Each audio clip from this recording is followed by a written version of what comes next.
جی پہلے نعت خوانوں نے عوام اہل سنت کا بیڑا گرک کیا، اب نعت خوانیاں آ گئی ہیں۔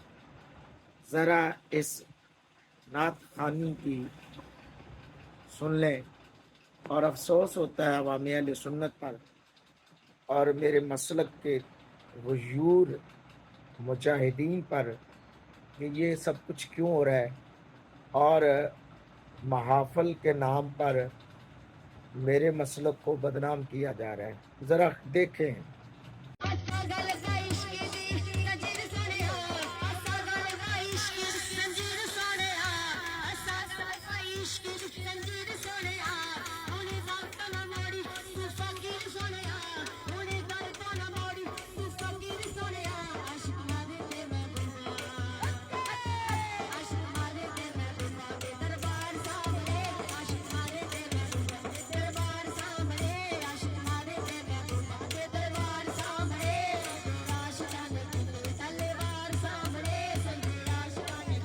رات گرامی، جیسا کہ دیکھا آپ نے کس طرح امامہ شریف باندھ کر مردوں والی گیٹ اپ کر کے، اور یہ خاتون نعت خون ہے، نعت خونہ صاحبہ کس طرح لوگوں کو پاگل بنا رہی ہے۔